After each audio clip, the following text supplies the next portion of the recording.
जीवमजीवं दवं जिनवरवसहेण जीर्णलीतिठं देविन्दविन्दवन्दं वन्दे तं सर्वदा शिरसा। पंच परमेष्ठी भगवान की जय। जीव को 9 तरह से समझाया जा रहा है। द्रव्य संग्रह में कौन कौन से विषय हो गए?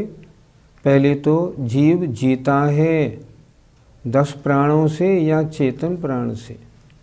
दूसरा उपयोगमयी है, ज्ञानोपयोग दर्शनोपयोग वाला है। तीसरा अमूर्तिक है, क्यों? क्योंकि उसमें रूप रस गंध स्पर्श नहीं होते। करता है, ये भी हो गया। व्यवहारने से पुद्गल आदि का और शुद्ध निश्चयने से शुद्ध भावों का करता है। अब प्रश्न आ रहा है, नंबर आ रहा है भोक्ता। आत्मा या जीव कैसा है? भोगने वाला है। किनको भोगता है उसके बारे में स्वयं आचार्य ने गाथा में लिखा है। देखते हैं। भवहारा स्वदुःखं पुद्गलकं फलं पभुञ्जेति आदानिच्छयनयदो चेदनभावं मुखादस्स। भवहारा व्यवहार नए से, सुह दुःखम सुख और दुख को। कैसे सुख और दुख? पुद्गल कर्म फलम, पुद्गल कर्म के फलस्वरूप। पभुंजेदी भोगता है। जीव क्या है? भोगने वाला। सिर में दर्द हो तो दर्द का अनुभव कौन करता है? आत्मा। क्यों? वह दर्द को भी भोगता है, सुख और दुख दोनों को भोगता है। शरीर तो पुद्गल है, इसलिए वो उसको नहीं भोगता, उसमें होता है। फिर देखें, आत्मा या जीव व्यवहारने से माने अशुद्ध अवस्था में, संसारी दशा में पुद्गल कर्मों के फल स्वरूप, पुद्गल कर्म के फल से होने वाले सुख और दुख को भोगता है संसारी अवस्था में। और निश्चय दो, निश्चय नय से आदा आत्मा अर्थात शुद्ध अवस्था में आदस्सो आत्मा के चेतन भावम चैतन्य भावों को, शुद्ध भावों को भोगता है। आत्मा किसका भोगने वाला है? गाथा में लिखा है, जब तक आत्मा संसारी अवस्था में अशुद्ध अवस्था में है, तब तक पुण्य और पाप जो कर्म बांधे थे पहले जन्मों में, पहले भवों में, उनके फलों को भोगने वाला है। लिखा है पुद्गल कर्म फलम, पुद्गल कर्मों के फल स्वरूप जो सुख और दुख हैं उनको भोगता है। जो पुण्य बंद किया था सांसारिक सुख को भोगता है, पाप बंद किया था तो सांसारिक दुखों को भोगने वाला है। तो फिर आत्मा शुद्ध नय से किसको भोगने वाला है? शुद्ध नय से नहीं, शुद्ध अवस्था में। शुद्ध अवस्था माने सिद्ध अवस्था में। सिद्ध अवस्था में किसको भोगेगा? अपने जो आत्मा के गुण हैं ना, उनको भोगेगा। किसको? अनंत दर्शन, अनंत सुख उनका भोग करेगा। भोगने वाला तो सिद्ध भगवान भी हैं और संसारी जीव भी हैं, दोनों भोगने वाले हैं। इसलिए जब सिद्ध बन जाएंगे तब जो सिद्ध में अनंत ज्ञान, अनंत दर्शन, अनंत सुख उनका भोगेंगे, आनंद लेंगे। ये सुख दुख क्या है? ये सुख दुख आत्मा के आनंद गुण की पर्याय हैं। आनंद दो प्रकार का, एक अतीन्द्रिय और एक इंद्रिय संबंधी। इंद्रिय संबंधी जो आनंद है वो आनंद वास्तविक आनंद नहीं, उसे हम कहते हैं सुख दुख। कभी इंद्रियों को अनुकूल वातावरण मिला, हम सुखी हो गए, विरुद्ध वातावरण मिला, हम दुखी हो गए। गर्मी है, जरा बादल आ गए तो हमको चैन पड़ गई, बादल हट गए, धूप फिर तेज निकल आई तो हमको फिर गर्मी लगने लगी। तो ये सुख और दुख हैं, ये वास्तविक सुख दुख नहीं, ये तो हमारी मान्यता के हैं। लेकिन जो आनंद गुण की पहली पर्याय आनंद है वो अतीन्द्रिय सुख है, उसमें किसी अन्य विषय की अपेक्षा नहीं रहती। आत्मा से उत्पन्न, आत्मा में डूबने पर, आत्मा में लीन होने पर जो आनंद आता है वह आनंद कहलाता है, वो आनंद है। सुख और दुख में खा माने इंद्रियां, सुख जो इंद्रियों को अच्छा लगे, दुख जो इंद्रियों को बुरा लगे। तो इंद्रियों को अच्छा बुरा लगने वाला सुख दुख है, और जो अतीन्द्रिय सुख सिद्ध परमेष्ठी को है, केवली भगवान को है, उसका इंद्रियों से कोई वास्ता नहीं, उसे कहते हैं आनंद, वो आनंद है। देखो एक भजन में क्या लिखा, सुख दुख दाता कोई न आन, मोह राग रुष दुख की खान। कोई अन्य सुख दुख का देने वाला नहीं, हमारे मोह राग और द्वेष ये सुख और दुख के कारण है। इसलिए सुख दुख हेय है, आनंद उपादेय है। ये जो सुख दुख का चक्कर है, इससे हम किस प्रकार बच सकते हैं? पहले ये सोचो, ये सुख दुख का चक्कर हुआ क्यों? ये हुआ इसलिए हमने पुण्य और पाप कर्मों का बंद किया, तो उनके फल से सुख दुख हुआ। अगर इस चक्कर से बचने चाहते हो तो आत्मा में लीन हो, मुनि महाराज बने, आत्मा में लीन हो।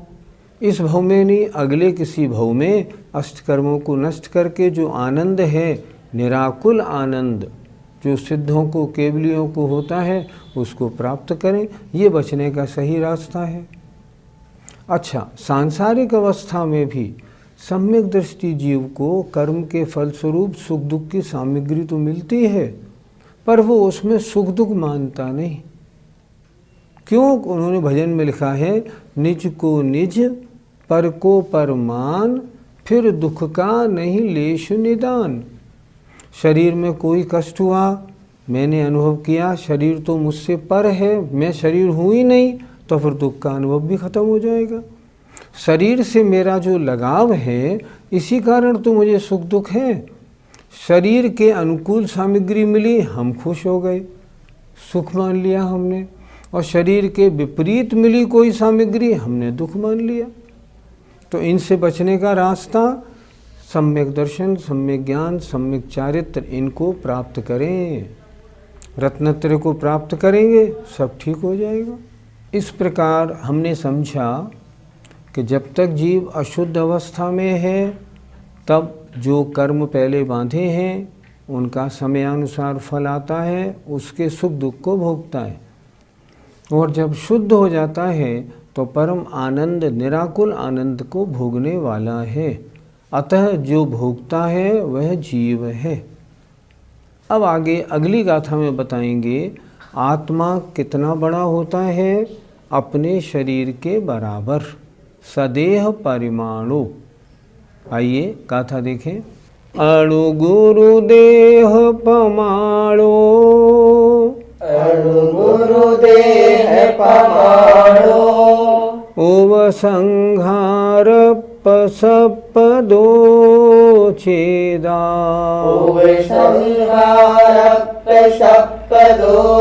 चेदा असमूह दो व्यवहारा असमूह दो व्यवहारा निश्चय दो असंख देशोवा निश्चय दो असंख्य देशोवा। जीव अपने शरीर के बराबर होता है। इस बारे में इस गाथा का अर्थ समझते हैं। अणु, अणु माने छोटा, गुरु माने बड़ा, छोटे और बड़े, अणु गुरु। देह माने शरीर के, परमाणु माने प्रमाण, प्रमाण माने बराबर। आत्मा कैसा है? छोटे या बड़े शरीर के बराबर होता है। ऐसा कैसे होता है कि वो छोटा हो जाता है, बड़ा हो जाता है? तो लिखा उपसंहारप सपदो, संकोच विस्तार के कारण। हम कोई एक दीपक लें, उस दीपक को एक कमरे में हम रख दें तो उसका प्रकाश पूरे कमरे में। अब हमने उस दीपक के ऊपर एक घड़ा रख दिया, दीपक का प्रकाश घड़े में। अब हमने उस दीपक के ऊपर एक गिलास रख दिया तो उसका प्रकाश गिलास में। उसी तरह आत्मा को जैसा शरीर मिलता है, छोटा या बड़ा, संकोच और विस्तार स्वभाव होने के कारण आत्मा उतना बड़ा हो जाता है। उपसंहारपसपदो, उपसंहार माने संकोच, अपसपदो माने विस्तार, संकोच और विस्तार के कारण। चेदा माने आत्मा। क्या लिखा? आत्मा संकोच और विस्तार वाला होने के कारण छोटे और बड़े शरीर के प्रमाण होता है। लेकिन कब? असमूह दो, समुद्घात रहित अवस्था में। समुद्घात क्या होता है? जब आत्मा के प्रदेश शरीर से बाहर निकलते हैं उसे कहते हैं समुद्घात। तो समुद्घात में तो शरीर से बाहर निकले प्रदेश, शरीर से बड़े हो गए प्रदेश। लेकिन जब समुद्घात नहीं होता है तब छोटे और बड़े शरीर के बराबर आत्मा रहता है। असमूह दो, समुद्घात रहित अवस्था में, व्यवहारा व्यवहार नए से। कैसे अर्थ लगाएंगे? चेदा आत्मा, व्यवहारा व्यवहारने से, अर्थात संसारी अवस्था में, असमूह दो समुद्घात रहित अवस्था में छोटे और बड़े शरीर के प्रमाण रहता है। क्यों? क्योंकि संकोच और विस्तार के कारण, अर्थात उसमें संकोच विस्तार की शक्ति है। इस कारण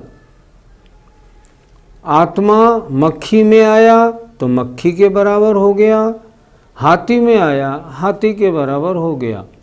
संकोच विस्तार ऐसा होता है। लेकिन ये संसारी दशा की चर्चा है, व्यवहारा। अच्छा, शुद्ध अवस्था में कैसा होता है? निश्चय नय दो, निश्चय नय से असंख्य देशो वा, वो तो हर अवस्था में असंख्यात प्रदेशी होता है।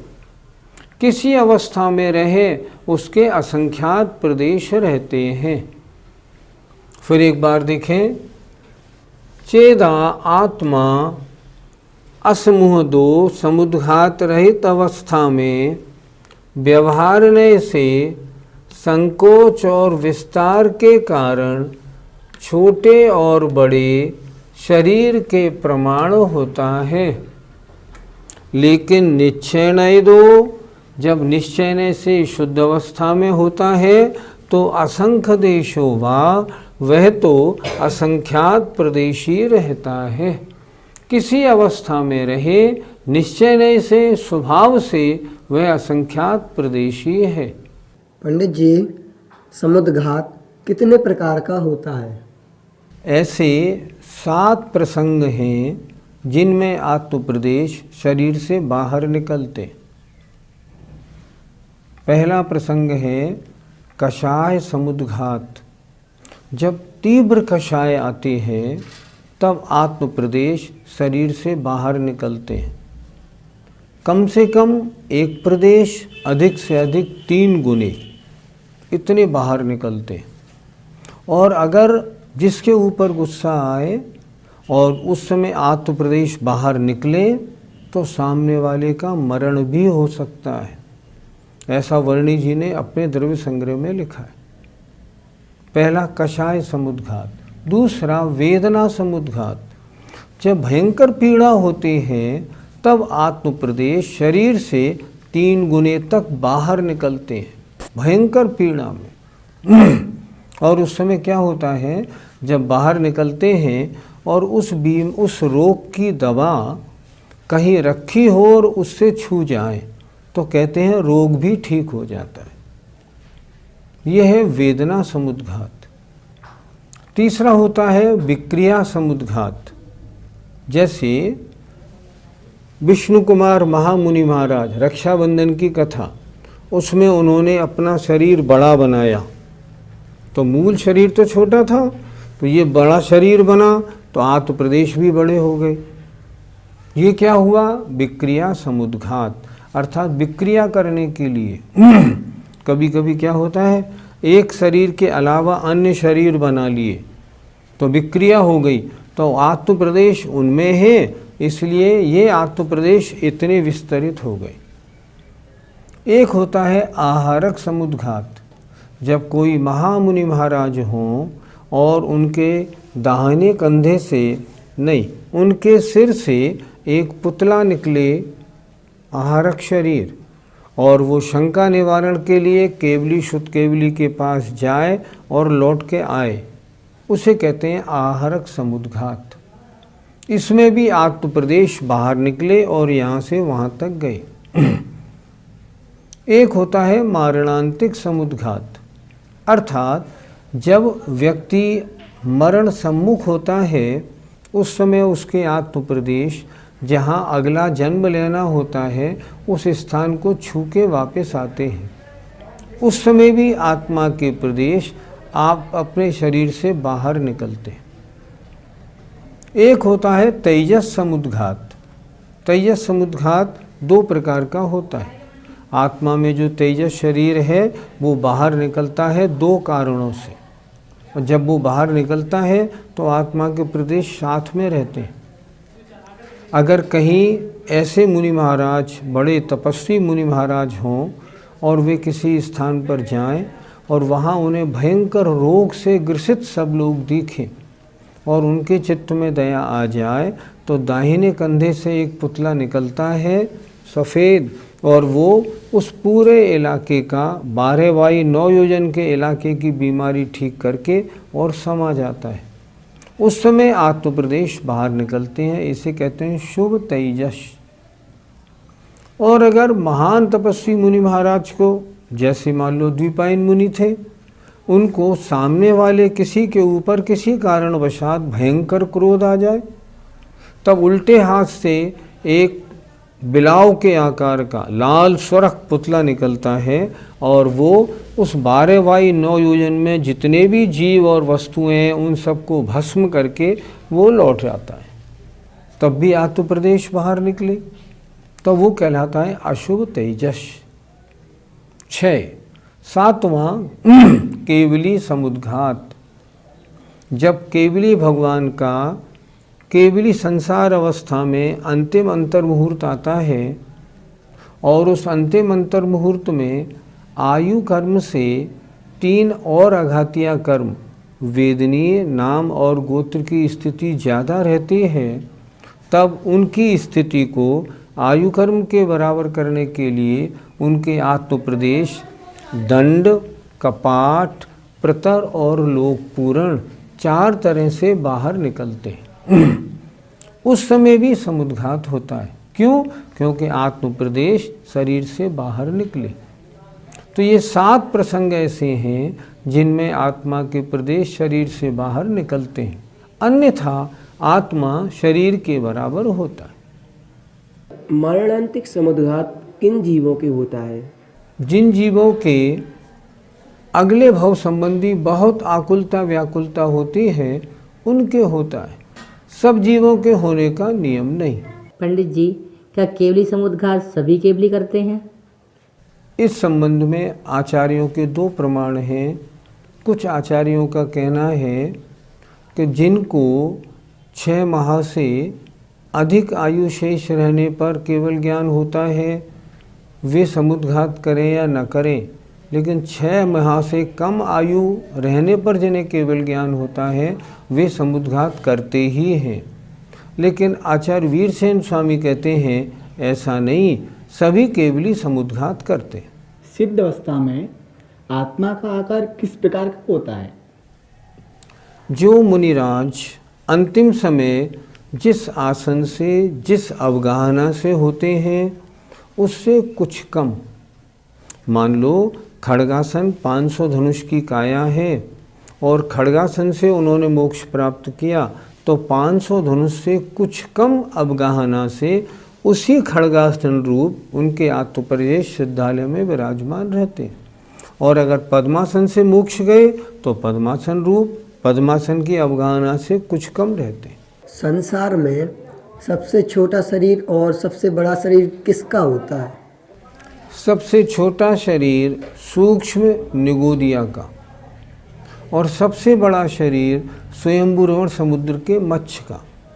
निगोदिया का अंगुल के असंख्यातमें भाग, पिन से पिन पॉइंट से भी छोटा, और स्वयंभू रमण समुद्र का मत्स्य 1000 योजन लंबा, 500 योजन चौड़ा, 250 योजन मोटा, वो सबसे बड़ा शरीर उसका होता है। वास्तव में आत्मा का आकार कितना है?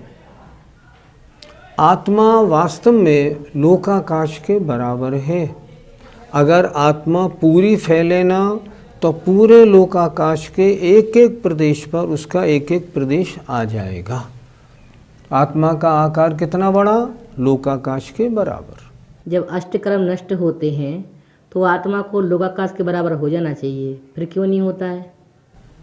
इसलिए नहीं होता क्योंकि जब तक शरीर नाम कर्म है तब तक आत्मा में संकोच और विस्तार होता है। शरीर नाम कर्म नष्ट हो गया, अब आत्मा का जो 13वें गुणस्थान के अंत में जो आकार है ना उससे बड़ा होगा ना उससे छोटा, क्योंकि अब न संकोच होगा न विस्तार होगा। क्या तेजस और आहारक शरीर का आगम में कोई प्रमाण मिलता है? अशुभ तेजस का प्रमाण द्विपायन मुनि का शास्त्रों में पढ़ने में आया, और भी 1-2 प्रमाण आए। दंडक वन का एक प्रसंग आया, वो भी अशुभ तेजस का था, लेकिन शुभ तेजस और आहारक शरीर निकलने का कोई प्रमाण प्रथमान योग में मेरे देखने में नहीं। हमारी आत्मा कितनी बड़ी है? अगर वास्तव में देखा जाए तो लोकाकाश के बराबर है, लेकिन वर्तमान में जितना बड़ा आपका शरीर उतनी बड़ी आपकी आत्मा। इस प्रकार आत्मा यद्यपि लोकाकाश के बराबर असंख्यात प्रदेश प्रमाण वाला है, उतना बड़ा है, लेकिन फिर भी जिस शरीर में रहता है उस शरीर प्रमाण होता है। और जब मुक्त अवस्था को प्राप्त होता है तो अंतिम शरीर से कुछ कम उसका प्रमाण रहता है। इस प्रकार आत्मा अपने शरीर प्रमाण है, इसकी चर्चा आचार्य नेमचंद सिद्धांत देव ने इस गाथा में बहुत सुंदरता से की। अब अगली पाठशाला में हम आपको बताएंगे आत्मा संसारी है, उस संबंध में चर्चा सुनिएगा। जय जिनेंद्र।